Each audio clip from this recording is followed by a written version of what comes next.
Chip, hosted by Dee Snider, with live performances from the legendary Chip by Twisted Sister, Journey, Queensryche, Heart, Styx, Blue Oyster Cult, and REO Speedwagon. This one is for all the bikers in the audience! This Labor Day weekend, only on VH1 Classic. Hot bikes, hotter girls, and kick-ass classic rock and roll. Coming up during the next 2, yes, not 1, but 2 hours on VH1 Classic, tear the roof off rock and roll from Heart. Coming straight on for you. Styx. Queensryche.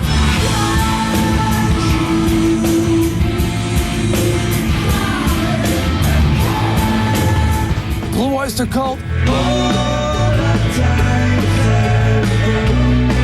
Journey.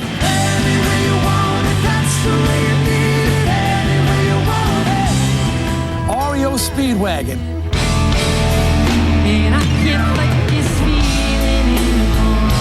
Okay, maybe not literally tear the roof off in that case, but still pretty damn good rock. And like it didn't know it was coming, Twisted Sister. I wanna rock! All this unbelievable music could only happen in Sturgis, South Dakota, when all roads lead to the Chip.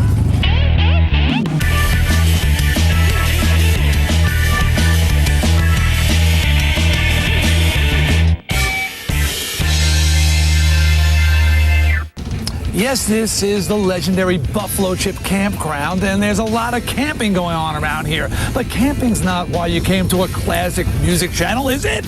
No! Every year at the massive, and I do mean massive, Sturgis motorcycle rally nearby, the stage behind me at the legendary Buffalo Chip explodes with great music. Go to www.buffalochip.com for more information and tell them Dee sent you. And this year, performing for their first time at the legendary Buffalo Chip, some guys that I've long admired. Hell, they've sold 75 million albums. For that alone, they deserve respect, Knuckles! That's right, I'm talking about Journey. Any way you want it, that's the way you need it. Any way you want it. She loves to laugh, she loves to sing, she loves everything.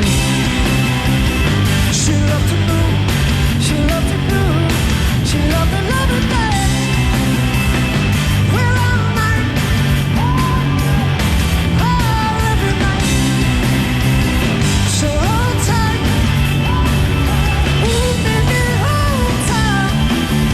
Any way you want it, that's the way you need it. Any way you want it, I said any way you want it, that's the way you need it.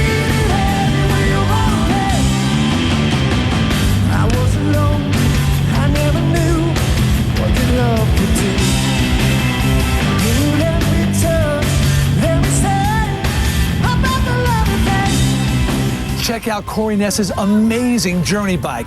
And then it's time for some classic Journey rock. The way this whole thing started was that Corey Ness invited us to fire up a bike. This bike, the three-headed monster, which he calls it, right? That's correct. Three-headed monster, and we were invited to the Ness factory and, fired the shop.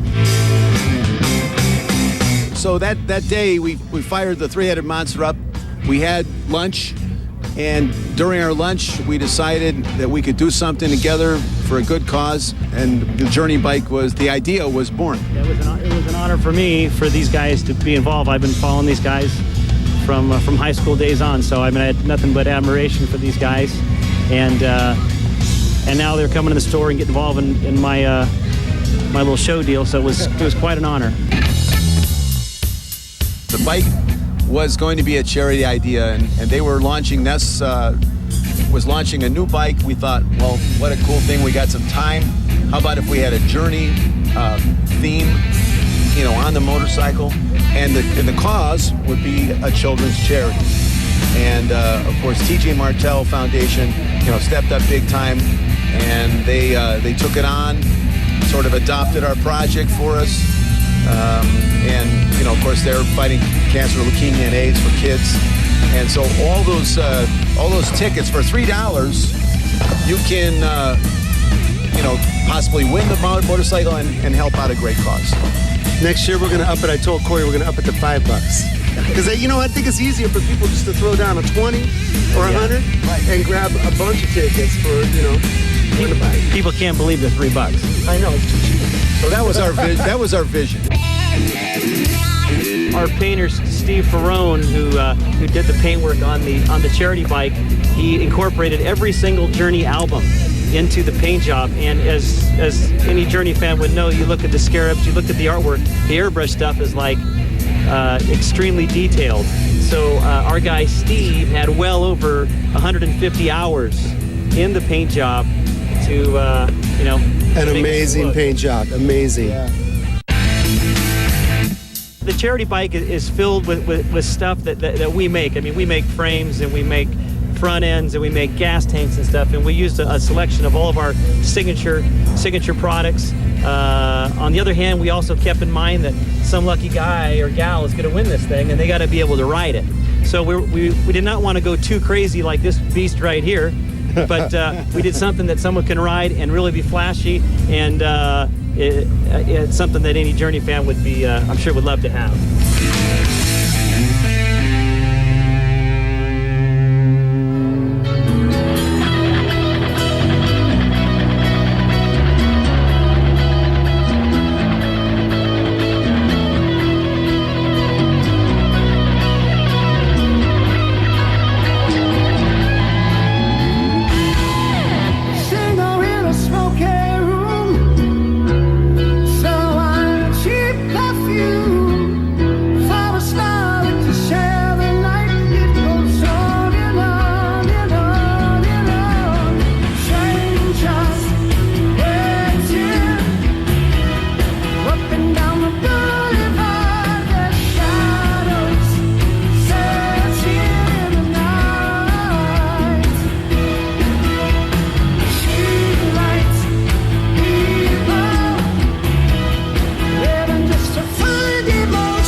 USA, Take the Money and Run, Jet Airliner, Abracadabra, Jungle Love, Fly Like an Eagle. If I had all the time in the world, which I don't, because I'm dying to get out on the road in my Von Dutch Flying Demon gear, I could sit and list all the hits that Steve Miller has recorded on his more than 20 albums in his career.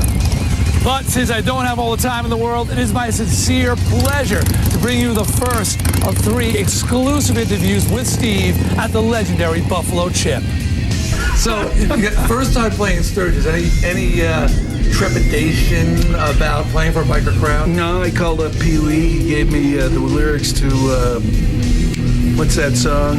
Tequila. I'm all ready to go. We're going to skin him, tattoo him, hang him, and then we're going to kill him. Nancy Wilson said that she figured out that the leather jackets are the skins of dead bikers. Oh, that they're just, it's like that Omega Man thing where they just recycle them. Actually, I really dig all these bikes. I think they're really cool. Actually, and this is a great event. The crowd is unbelievable. And, a lot of bands come out here and they think, like Beach Boys last year, and they were invited. They're like, why would they want to see the Beach Boys? And they love the Beach Boys. Well, sure. The motorcycle community's changed quite a bit from when we were kids. It's mainstream now. Motorcycles are mainstream. It's not too mainstream. We don't. Let's don't. Fluff this up too much. There's still a lot of grit out here, man. There's quite a bit of grit. I dig it. One thing you may enjoy is when they smoke the tires with appreciation for your set. Absolutely, man. I saw, again, Nancy wasn't coughing a lung out because someone smoked the tires. And look, I'll play that Barracuda again. Do that but again. I did read that you're more of a car guy than a bike guy. Yeah, I am. I like cars, but I was driving around in the Joker Mobile yesterday. What is the Joker Mobile? Well, the Joker Mobile it's a 65 Buick Riviera Grand Sport with clamshell headlights, and it's about this high now. It's very, very low and that's bad to the bone. So not because I heard Ferrari, so it's not just exotics. You like muscle cars? I don't want to come off as like a big car guy. I have an old Ferrari and the Joker Mobile, and that's it. Yeah, but you appreciate cars. Yes, that's cool. absolutely. I would love to see the Joker Mobile. Yeah. So, again, I have to prep the read the bio, and something. Of course, I know the music and I'm aware of your career, but I'm reading about your childhood, and I'm getting so jealous, genuinely jealous. The idea of supportive parents who encourage you and promote your career is just mind-blowing. And your dad had these friends and these people that he would bring home, man. Well, you know, I was just in New York playing with Les Paul at Carnegie Hall. Oh, that 90th birthday. I want to ask you about that, but continue on. Go ahead. So I met Les when I was 4 and a half. He was the first guy I ever saw play a gig. And my dad was the best man at Les Paul and Mary Ford's wedding. And they taught you your first guitar chords as well. Yeah. Wow. I mean, that's where I got it all. And he was fooling around with tape recorders, and she was doing multi-track recording. And so I looked at all that and went, yeah, that's what I want to do.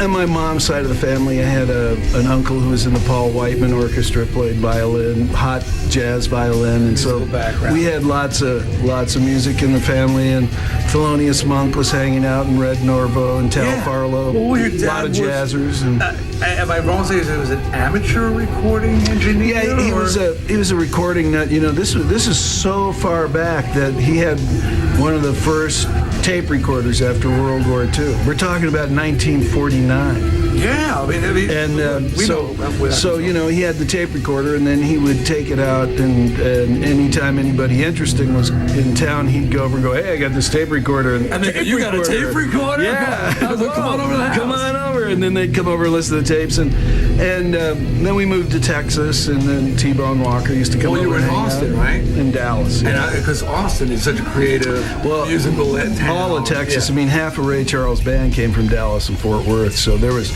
great rhythm and blues. So is Steve Miller a righteous bro or what? I'm going to have more of my interview with the legendary rocker coming up this hour and next. But right now, how about something from the Blue Oyster Cult? Yeah, I thought you'd say so. I had the pleasure of talking to some of the guys at last year's rally. So here's a highlight. And right after that, you're going to get to see the Cult rocking out the chip with Don't Fear the Reaper. I'm here with the guys in the Blue Oyster Cult. And there's a question that many of the listeners of VH1 Classic have been wanting me to ask you guys. Does it have anything to do with a cowbell? No, nothing to do with the cowbell.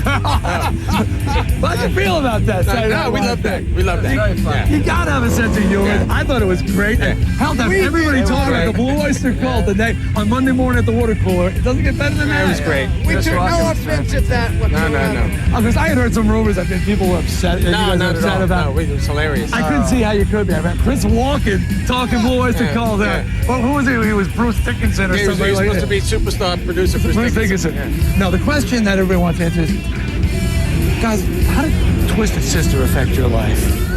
Oh, gee! But enough about me. As I recall, Nassau Coliseum. Oh, yeah. Twisted Sister selling many tickets opening for Blue Oyster Cult. Yeah, before we had a record deal. Our first. I was actually looking for Joe Cancer, but that's actually the European tour through France together. That's right, with the Monsters of Rock. Yes, we actually have a history together. Yeah, absolutely. And we've had a good history together. And you know something? Some of those. The elevator got stuck. No, that's a different tour. That's a different tour with somebody else. I remember being stuck in Lyon. We had a rain out or something. Yes, right? we did. We had a rain out in Lyon, and you just didn't know the roof blew off the stage. That's right. But the weather here at Sturgis is gorgeous. All week it's supposed to be great. We all ended up in a great restaurant, as I remember. Yes. Right there. Yes. Respect the fist. The fist. Respect a great restaurant instead of playing our show. But I have to say, there's a lot of bands, including my own, are reuniting. You guys, there was no reunion. You guys have been playing consistently for years. Pretty much. And what do you attribute? I mean, most bands go through incredible, painful divorces, for lack of a better word, and only to try and patch it up later on for the betterment of their own bank accounts. But not that we do it for the money, but I mean, what do you think it is that's kept you guys together these years? Somehow I think we're just lucky enough to still get along, that there's still a demand for people want to see us, and we never had any reason to quit. Yeah. We're all brain dead anyway. Yes, a lack of brain cells, and actually, what I found with the guys in my band, but that's returning. I like to put it in a more dignified way. I say that if you're a musician, eventually that's what you become, and that's what you do. You play. Yeah, exactly. And I found that the things that used to drive me nuts about my former bandmates when I was in my 20s, now that I'm almost 50, they're just eccentricities. They're like my brothers, and they got weird character flaws. And I have a weird character flaw.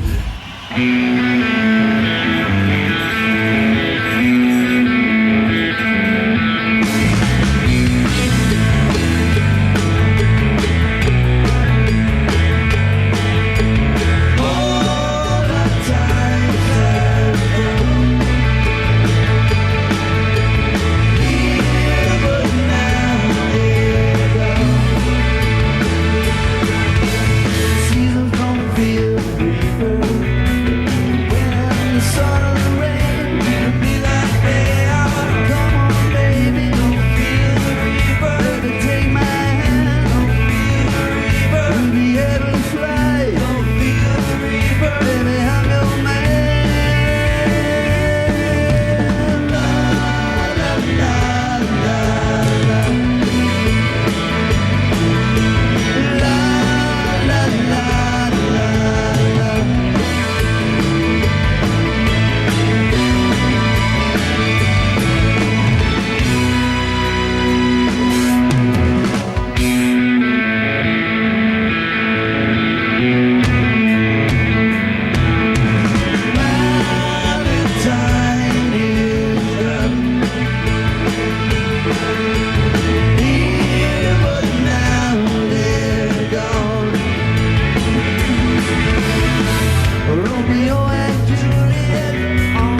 little less than 2 minutes to take care of anything that you need to take care of, because when All Roads Lead to the Chip returns, you're going to get to experience a little bit of this.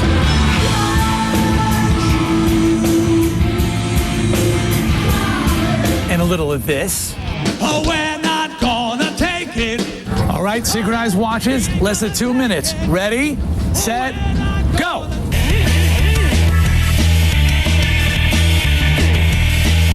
Roads lead to the Chip from the Sturgis Motorcycle Rally. In the last segment, I promised I'd be back with some more Journey. Now from their new album, Generations, here's Journey with their new song, Every Generation. Well, hello, Chip. How you doing, y'all? You know, I've been in this band for about 25 years, and I got to meet some of you people personally. I got to meet your kids. I got to meet some of your kids' kids. That makes 3 generations of Journey fans. We're damn proud of it. Yeah. Some of the things that all generations have in common is wind in your hair, cruising, blue jeans, and rock and roll, am I right? I'd like to do a new song dedicated to the young Journey fans out there tonight. This is off the Generations album. It's called Every Generation. Generation.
fact that he's definitely not a fan of giving interviews, and that's an understatement to say the least, makes it even a greater pleasure for me to say, here's more from my exclusive interview at the Buffalo Chip with Steve Miller.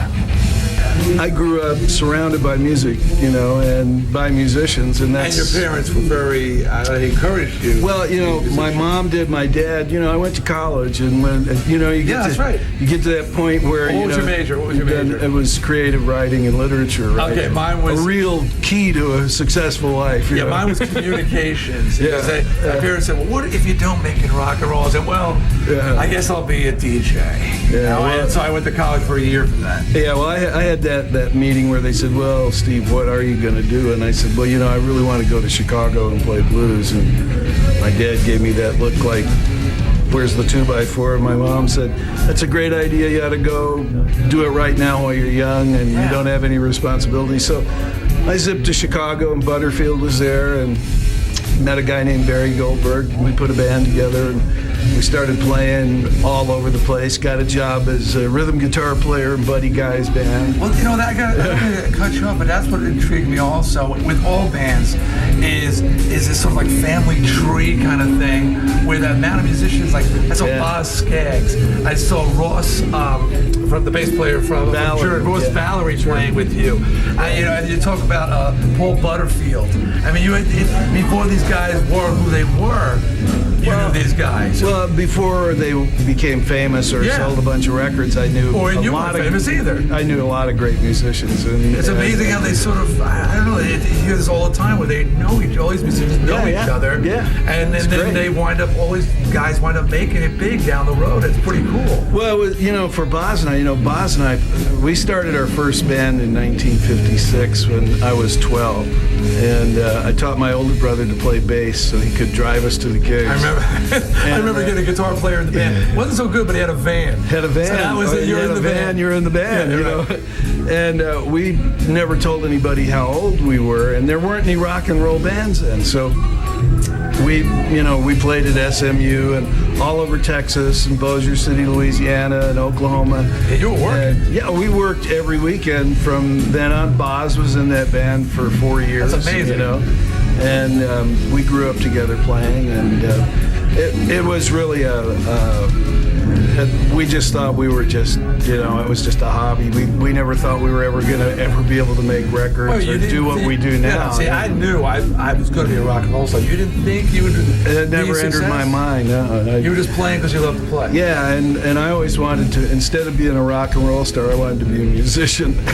Well, that brings me to something I've been thinking about. You know, because rock and roll stars back then, it was like Frankie Avalon or something. I didn't want to do that. Right, okay, I understand what you're saying. Well, then when guys like you came along, it was different. Yeah, it was a little bit different. Yeah, I wasn't Frankie Avalon. No, you weren't. Yeah. But you went from you got a blues background historically. You were from Chicago, of course. You know, Buddy Guy and Paul Butterfield, and then you wound up out on the West Coast, Haight-Ashbury. Yeah. What was it about that scene then that attracted you? The whole thing was that was a chance to get out of nightclubs and go play in a big place like the Fillmore. Right. You know, and get out of a bar where everybody was drinking and fighting, you know, and have an audience that really liked music. So that was a real big deal. And so I sold my books, put the bed in the back of the van, and headed out to San Francisco. And the first night I got into town on a Sunday night. I went to the Fillmore. My last $5, I bought a ticket. Butterfield was playing. $5 to get into the Fillmore, right? I got change. And you see like a no, it was $2.50. It was $2.50. And the Jefferson Airplane was just announcing Grace Slick as their new lead singer that night. Wow. And then I weaseled my way up on stage with Butterfield and Bloomfield, who were pals from Chicago, and announced I was Steve Miller and I was moving to San Francisco. To a smattering of applause. No, man, it was a great audience. They were like, oh yeah, that's great, you know, and we started working, and the first gig I had was playing bass for Lightning Hopkins for $10 a night. And, you know, scuffled for a while, and then Chet Helms, may he rest in peace, hired us for a Christmas show, and we played at the Family Dog and then Graham Sauce, and then we started playing over at the Fillmore and the Family Dog. We played the Fillmore 102 times. Queensryche press kit states that in 1982, and I love this, so I'm going to quote it, the band set out to surgically alter rock and roll. Well, I think it's safe to say mission accomplished. Queensryche absolutely rocked the chip in fierce fashion.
chicks from the Moulin Rouge. You know, I'm not one of them. Two of the biggest and baddest rock chicks, and I mean that in a good way, are coming up right after the break.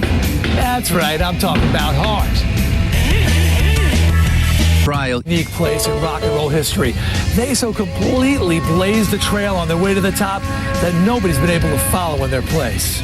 I'm with Ann and Nancy Wilson, and damn glad to be here. And all right, you guys started hipping me to some Sturgis lore that I did not know about. So please share with the audience because this is fresh. Well, this comes from our guitar player, Craig Bartok. I'll hand it over to Ann. From his mouth to God's ear. Yeah. Well, apparently what happens is why there is so much leather being worn and being sold and just generally around here at Sturgis is because when old bikers die, they just tan the hides and keep wearing them. Why tan them? Have them look like an old saddle anyway. Right. And so, you know, there's a lot of leather around here. So if you're wondering what happens, was there a movie with Charlton Heston like that? Yeah. Where they were Soylent Green, they were turning with the food. This is different. Soylent Green, yeah. But no, instead of turning with the food, we're turning them into leather jackets. This is my buddy Howard, man. I love him. I love you, man. I love you, man. And you're very warm and protective. All right, a question. Okay, here's a question for you. When it came back in the day, the first time I put on the makeup, all right, I mean, it was people thought that was pretty insane and pretty bold, you know. And I said, well, not really, because Alice Cooper and Bowie and even Little Richard, people have done it before me. It may still be shocking to people, but it's not new. When you guys stepped into the ring, into the hard rock arena, I can't really think of any other women who stepped up like that. Did you have any second thoughts at any point? You know, you're saying, hey, this is a boys club here, and, you know, have you ever had second thoughts about that? Well, you know, like, we had second thoughts constantly, but that doesn't mean you're going to act on them, you know? I mean, you know, it is a boys club. It still is a boys club, but, you know, here we are. Deal with it. Well, you know, we're both daughters of Marine Corps. Our dad was a major. Our granddad was brigadier general. Yeah. And we had a lot of experience with, you know, the boys club, right? So without losing our femininity either, but I think, you know, we can just rock with the best of them. It doesn't really matter if you're a guy or a girl. Rock it transcends all that. Yeah. I'm not saying you do rock with the best of them. You did rock with the best of them. You came out, you represented, and it was awesome. And you were women as well, which was very cool. That whole Marine dad thing, that explains a lot. My dad was a cop. All right. Hello. All right. But does it, when you say it's still a boys club, there are a lot more women out there rocking, hard rockers, and any one of them would say, you were the girls who led the way for them and laid that super highway out there that they were able to follow. How does it make you feel when you look at that? You see a band like Evanescence. That girl's like, you like that girl's voice? She loves you, and she sings her ass off. I haven't heard a singer that good since you. Yeah. You know, I mean, and but when you hear them say heart, Ann and Nancy, heart, how does it make you feel? Well, good. I mean, it makes us feel nothing but good. But you know, it's been really a challenging thing. You know, as Jerry Garcia would say, a long, strange trip. A highlight from last year's legendary Buffalo Chip, Heart, tearing it up on stage with their classic Straight On. All right. Good evening, everybody. Good morning.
Hey, recognize those guys? It's true. Stick around, because coming up, my band Twisted Sister tears it up. And next hour...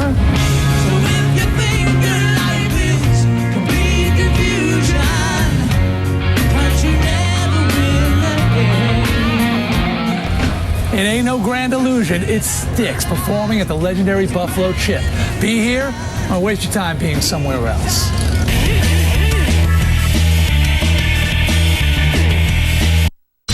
Remastered, redesigned, re-released, reloaded.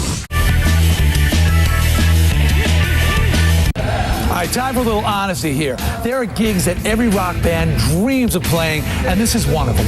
Right here on the stage at the legendary Buffalo Chip during the Sturgis Motorcycle Rally in South Dakota. So it is with a definite hell yeah that it is my pleasure to introduce to you now. This is so weird, I'm introducing my own band. From the stage of the legendary Buffalo Chip, Twisted Sister. Yeah.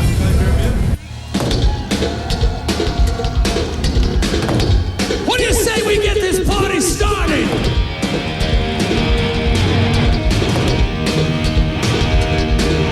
Oh, we're not gonna take it. Oh, no, we ain't gonna take it. Oh, we're not gonna take it anymore.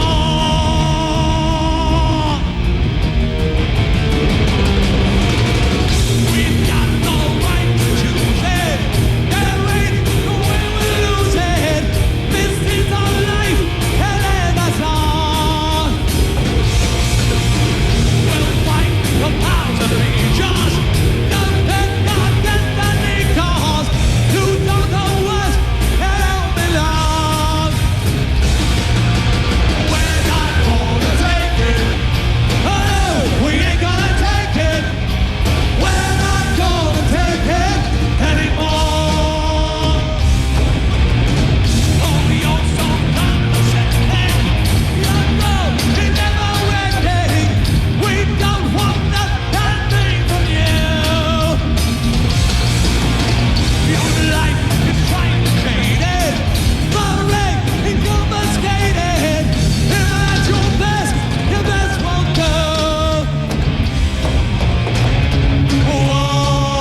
Buffalo Chip. Hour 1 may be done, but check out what's coming up in Hour 2.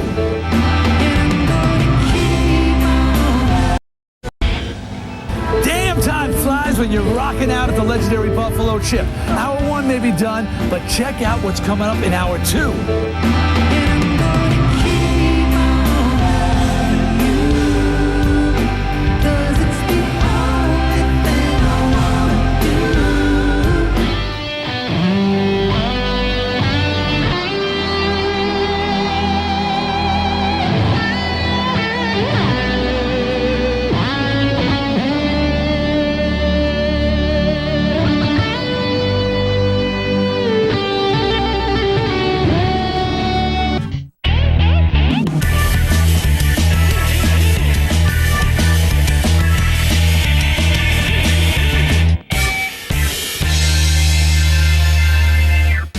Welcome to Hour 2 of All Roads Lead to the Chip on VH1 Classic. The Chip, of course, is this stage at the legendary Buffalo Chip Campgrounds. So there's this old joke about how do you get to Carnegie Hall, and the answer is practice, practice, practice. So how do you get to the legendary Buffalo Chip? Tour bus, tour bus, tour bus. Very different.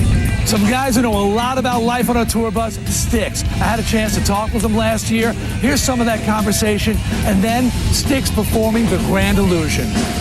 I'm with Styx in the tour bus, the home away from home. Now, you guys, you know, I mean, like myself, you've been on the road a while, and you went away. I'm just referring to the tour bus. I haven't been, like, in a bus. What kind of bus is this one? Make. It's a Prevost. Prevost, right? Didn't have Prevost when I was touring. It's a 2004. Yeah, this is a sweet ride, this Prevost. It is very sweet. The seats aren't stinky. No, not yet. Not yet. That's what I noticed the back lounge. You want to shoot back there, and it's wall-to-wall mirrors.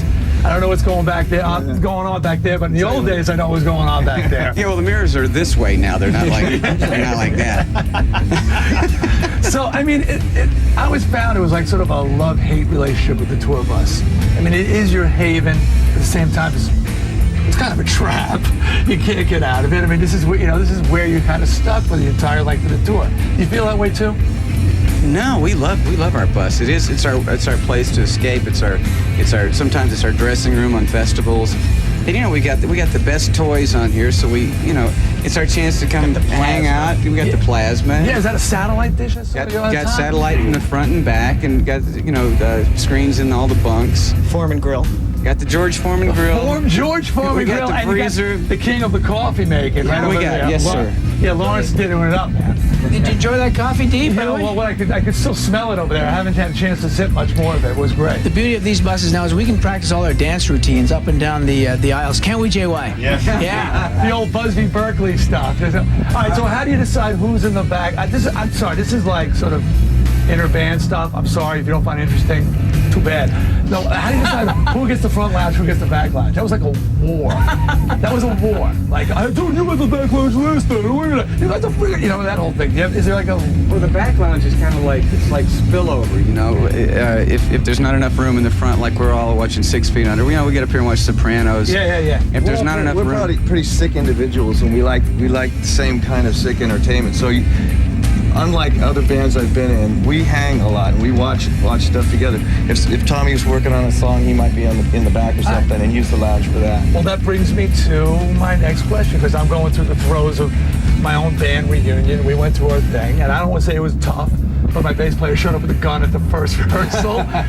But we've worked things out, and it's been nice. Gun and a lot of song ideas. It was like, whoa. Well, we never played your songs. Yo, we'll do it now. How do you like it now? So I knew it was getting good when he left the gun home. But you guys, you broke up for a while. When you reunited, I mean, was it tough getting back together the first time? Or, I mean, it may sound like a stupid question, or it just seemed natural and bam, it all fell together. When we did reunite in 1996, actually in 1995, to re-record Lady, because it was on the Greatest Hits that was released then, but it was not recorded for A&M, which is where we had our glory days. Right. So we re-recorded it because they wouldn't license the original track. And Tommy, who we hadn't worked with since 1983, he and I hadn't worked together, came out, and we recorded that, and life was really good there, and all the scar tissue had healed, and got back together, and really we had a honeymoon, sold thousands and thousands of tickets in 1996, and that was a wonderful thing. That was a big tour, yeah. But sooner or later, the Scar Tissue opened up, and originally we got away from our original keyboard player in '99, and Adam Sandler came along and put our music in Big Daddy, and Volkswagen came along and put Mr. Roboto in that commercial. So was that? Yeah. South Park. I'm waiting for that Volkswagen, by the way. I got some tracks nobody's heard of. South Park uses Come Sail Away. I mean, Isaac Hayes on the album, on the Chef 8 album, is singing part of a Styx song. I don't want to one-up you, but SpongeBob is doing his own version of I Want to Rock in the new SpongeBob movie. We rate. Okay, I'm sorry I had to throw that on the table. It's all about D. Snyder. It's all about me. What do you think about that, Larry? We have Plankton doing our songs.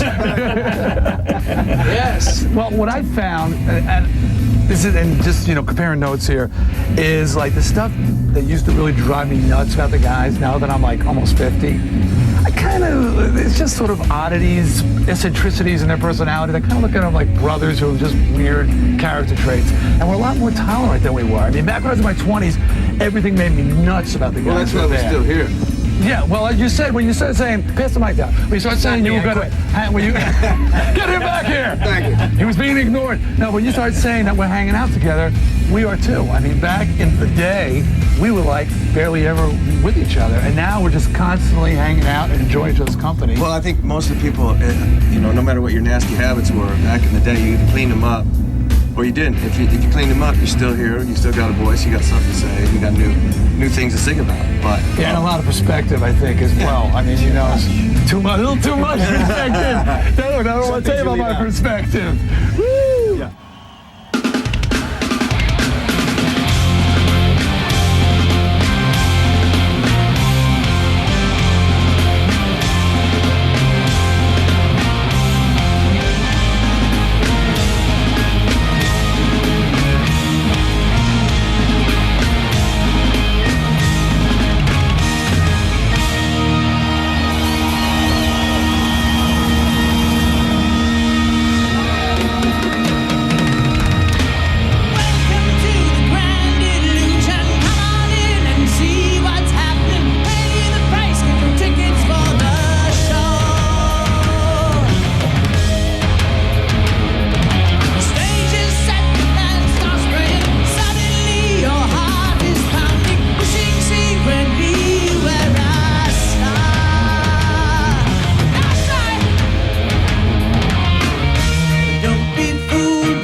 When you're a little baby rocker dreaming of being a rock and roll star, you hope and pray for that one big hit that's going to change your life and let you start to live out your rock and roll dreams.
Roads Leads to the Chip continues. Another great highlight from my last visit to the Chip. A conversation I'll never forget with Kevin Cronin from REO Speedwagon. You hear that? Yeah, it's Whoever an you honor, are. man. And then not one. And I feel like this feeling in But two REO Speedwagon classics just for you.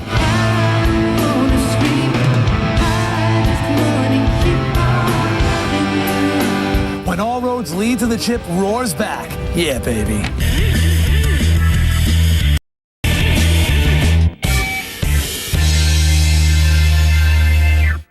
I'm Dee Snider, back with more of All Roads Lead to the Chip on VH1 Classic.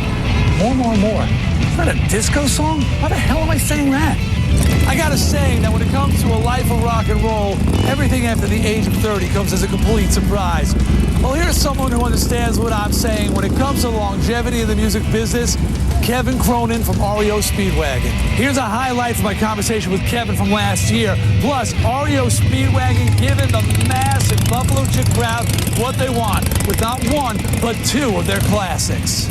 Jackson Browne had this quote about being called a classic artist. And he said, I'm not offended by that, because being a classic artist means that your music is classic and it has stood the test of time, and not all artists' music stand the test of time. Do you agree or disagree? I have no problem. I mean, last year we went on tour for VH1 Classic, as it comes to me, with Journey, Styx, REO Speedwagon. It's 3 bands. You know, we were it for a few years. A dominating force in rock. And it was great. So to put all 3 of us together was cool. And they were trying to figure out what to call this threesome, right? Right. And my thing was, call it classic rock. Call it something that is it just is like big classic rock. Someone said the main event, classic rock. I'm like, classic rock's main event, cool. Some guys were like, no, you can't call it classic rock. I'm like, wait a minute. That. What's wrong with? I mean, it's an honor. If your music, and Jackson's right, and we can trash him in a minute. Jackson's in trouble, but Jackson's right. If your music has stood the test of time, if people can, I think the greatest thing is when people relate your music to a memory or a point in their lives. Are you kidding? I mean, and when when just playing the song brings them back to a hopefully positive place, and you see the smiles on those faces. But whatever place it brings them a place that touches them in some way. Not everybody does that. Not everybody gets the chance to do that, and you should feel lucky to do that. You hear that? Yeah, it's Whoever an you honor, are. man. All right, now let's trash Jackson. All right, but here on the other side, there's 2 stars.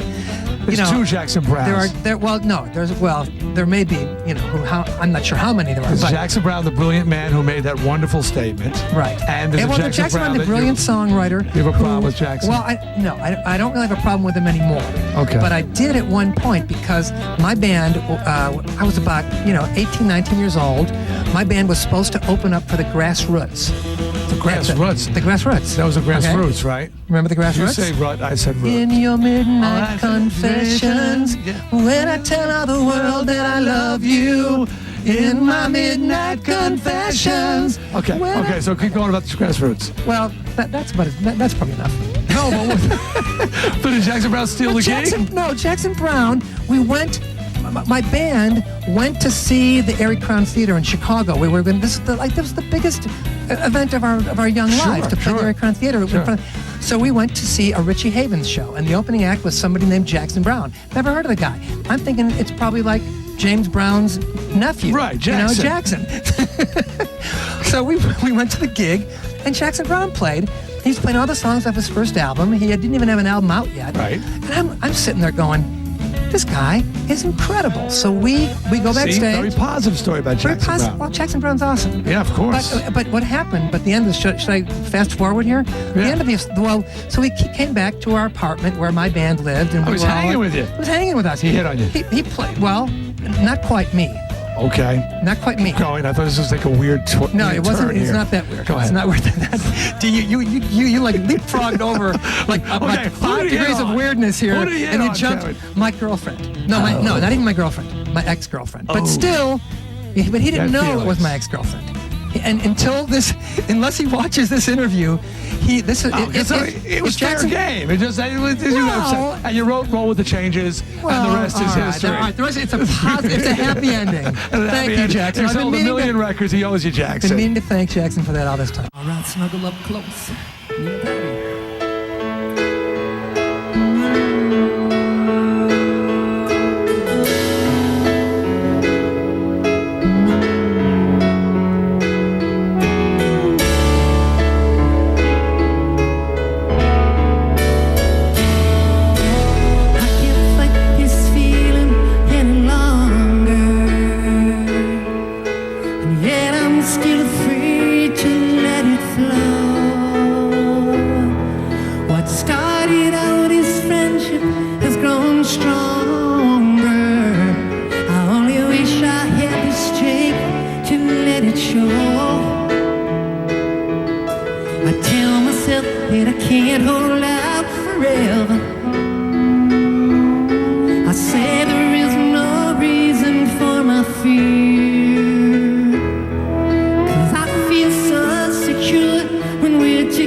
You're a candle in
anyone who knows a thing or two about band member changes, let me tell you something, it's never easy. But singer Steve Ojiri did the near impossible when he almost seamlessly joined Journey back in 1998. Now from their new album, Generations, here's Journey with Faith in the Heartland. What's up? Well, we have a party tonight. We're going to celebrate tonight with you 30 years of Journey. You got the invitations, you're here. We're going to do something brand new from a brand new CD. It's called Generations. The song is called Faith in the Heartland. And man, we are in the Heartland tonight. Hope you enjoy yourselves. Let's go!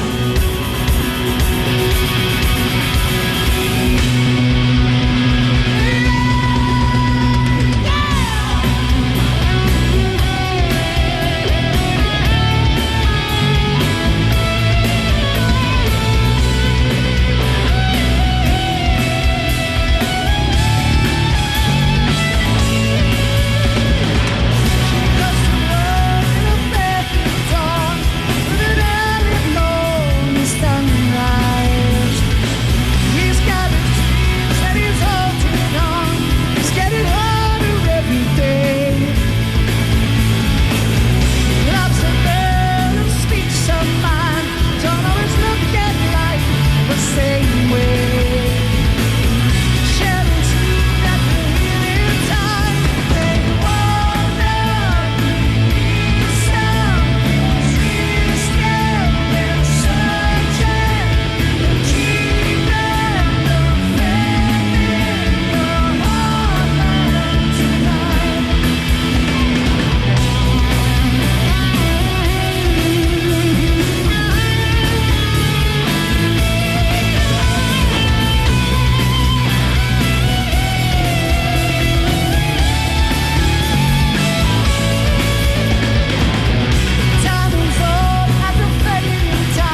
guys. Coming up, the final highlight of my conversation with Steve Miller. Was that the year that Hendrix was there? Yeah, that was Hendrix's first appearance. I was hanging out with him What before a he bill went on that stage. was that night. Plus, the performance from the Chip stage you've all been waiting for. Eddie, let's do this thing! I wanna rock! Rock!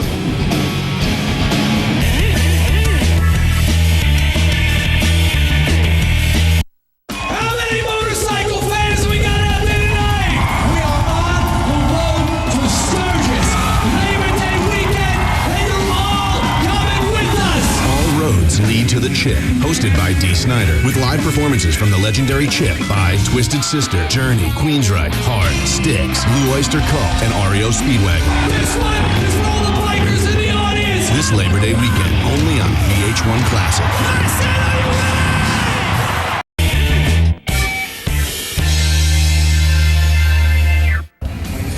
Coming to the end of All Roads Lead to the Chip, but there's no way I'm leaving before playing another highlight from my exclusive interview with one of the true giants of rock and roll, Steve Miller. You played in 1967 Monterey Pop. Yeah. Was that, I got my years, I'm confused. right. Was that the year that Hendrix was there? Yeah, that was Hendrix's first appearance. I was hanging out with him What a before he went bill on that stage. was that night. Well, it was amazing. He looked like Eartha Kitt with a guitar. Nobody had seen anything like it. Yeah, like they call him the Wild Man of Borneo, which you couldn't say today, but back then he took it as a compliment. He was great, and he came out and knocked everybody out. And then he came the next couple of days. He was up at the Fillmore. And we became really good friends, and I got to see Jimmy play many, many times. Well, I just read an article in Rolling Stone, I don't know if you saw it, about the first week Hendrix was in London. And all of the guitar players from Jeff back to Clapton. Everybody came down to see this, to witness this, and everybody was greatly affected by. Oh, man. Now, obviously, with Les Paul, Buddy Guy, the people you were running into, now you're in Haight-Ashbury, now you're in Monterey Pop, now you see and meet Jimi Hendrix. Did it affect your style, your playing, or the way you thought about rock and roll? Oh, absolutely. You know, like I had seen all the guitar tricks and stuff. I mean, what people don't really know is like all the behind the back and the eating the guitar and in between the legs. That's all stuff that's been going on in Texas for 70 years. Right, behind a wire mesh. T-Bone Walker, when I was 9 years old, T-Bone taught me how to play the guitar behind my head and do the splits. That was the first thing he taught me to do. That's what I wanted to learn from T-Bone. Okay, that's just a And stage T-Bone was a dancer first before he was a guitarist. So I had seen that kind of showmanship before, but I hadn't seen it hooked up to rock and roll. And I just loved the trio. You know, I mean, I love power trios anyway. And I loved Cream, but when I saw Hendrix, I went, that's my kind of stuff, because it was a lot bluesier, you know, more authentic. And so I became just a disciple of Jimmy's and watched him play. He used to let me sit on the stage. He used to sit on the side of the stage and watch him play. And he was, you know, he was like Duke Ellington or something. I mean, his death was a tragedy musically because he kind of got, you know, pinned in that setting the guitar on fire. The Who had just torn up their instruments the night before, which shocked everybody, you know. And so he had to do something, you know, better. And so he set his guitar on fire. And then he kind of got trapped in that world, you know, which was too bad then because he didn't really know how to break out of it. But musically, he was a genius who, you know, like I played with Muddy Waters and Howlin' Wolf a lot. I probably saw Muddy Waters play 150 times, so I really, really understood what was going on with that band. And Jimmy took that Delta blues and took that stuff and put it through the Marshall stack with that Stratocaster, and you know, wow, it was a brand new deal. Clapton said he was a Buddy Guy on acid. That's what his first reaction. Better, a lot better than that. Well, let's talk about being here at the Chip, 2005. Yeah. I don't know about you, but I never envisioned playing rock and roll at this point in my life, and I'm going to be here on Saturday night. So, but I never saw it like beyond my 30s or something like that. Oh, I did. To be here, did you? Yeah, it was all about playing music. Earlier when I said, I wasn't into being a rock and roll star, I was into being a musician. Yeah. I saw it as like something I wanted to do for my whole life. There's a difference, I guess, and that's the attitude of the old blues guys. And jazz musicians too. And I was around a lot of mature artists. They were really great artists. Whereas, rock and roll, there's a lot of room for all kinds of expression.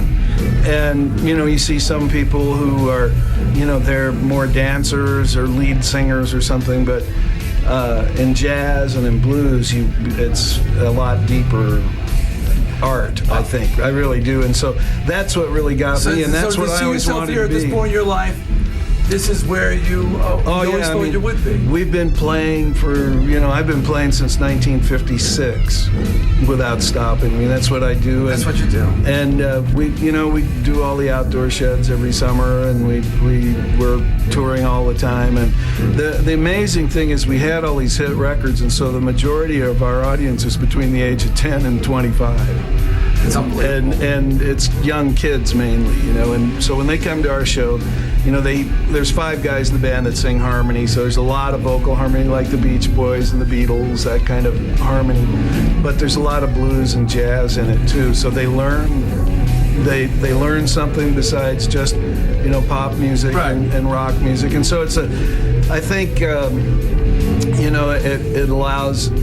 Coming from those roots, I think, just gave me the path for my lifetime. And when I was a kid, when I was 23 years old, hanging out with Muddy Waters, he was 45, 50 years old, and I was like going, "Oh, these are grown men. This is a real mature thing. This goes the whole distance." Gives you an understanding of the business in general. I think so. I'm wondering, you clearly seem to know something that some of us did not know and do not know. I was like a really funny little kid. I mean, when I was 12 years old, I was booking my band, and there were 20-year-old fraternity boys going, $75, that sounds like a lot. And I'd go, well, okay, thanks for calling, click. And I'd send them a letter, and they had 3 weeks to book the band for the semester. And I sort of always understood you had to have the business together first before you played the music, And why?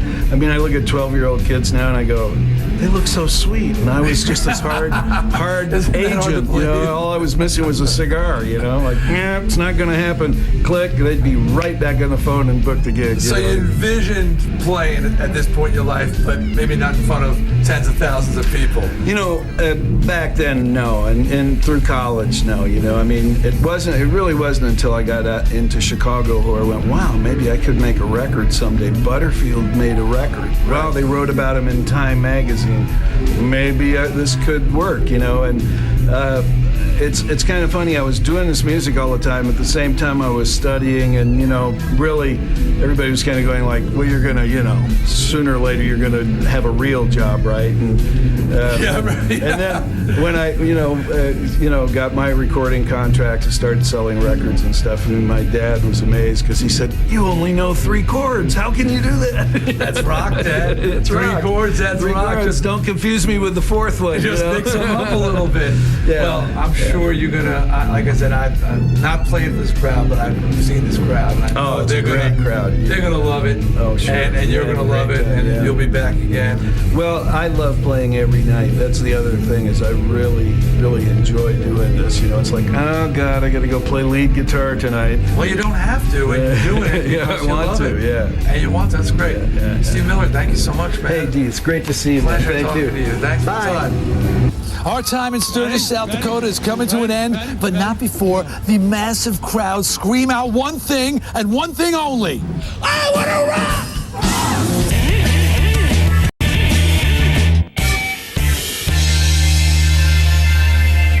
This is my second year coming out to the annual Sturgis Motorcycle Rally in South Dakota for VH1 Classic, and I just gotta say, a lot better accommodations this year, guys. Inside joke.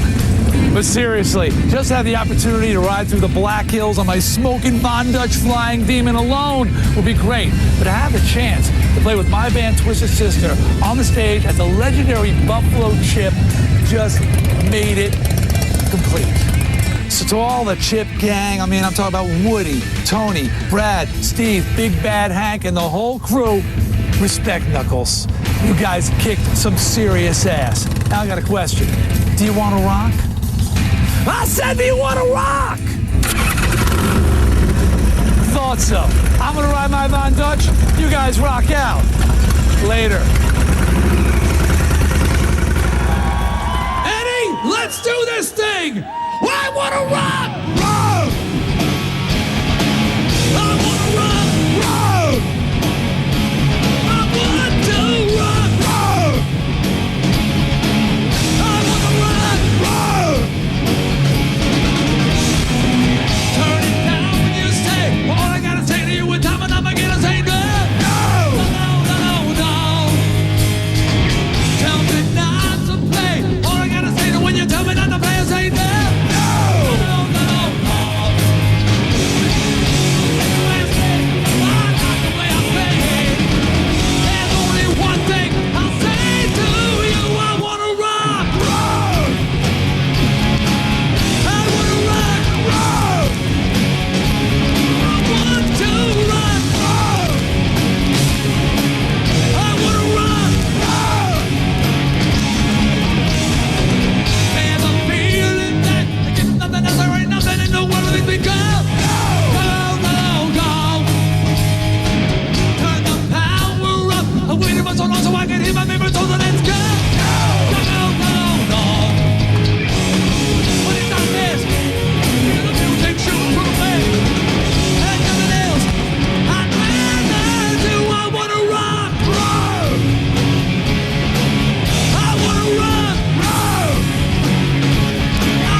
Sturgis.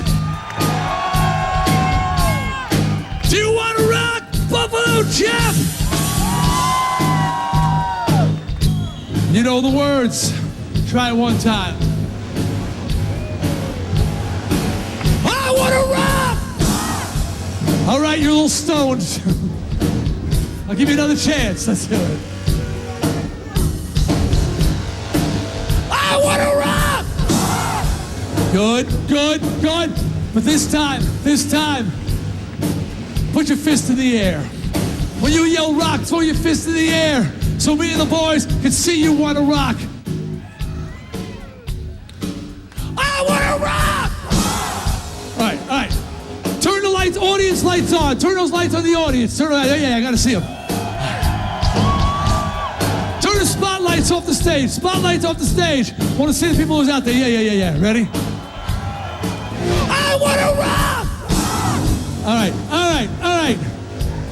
This time, when you yell rock, this time, when you throw your fist in the air, I want to see you jump. You people sitting on motorcycles are excused. Okay. Ready? Here we go. I want to rock! Stop! You rock. Guys, a round of applause for these people.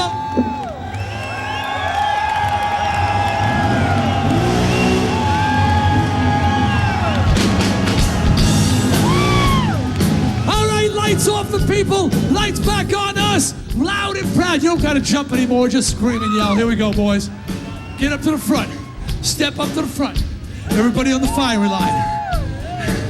Ready on the left. Ready on the right. Ready on the firing line. Here we go.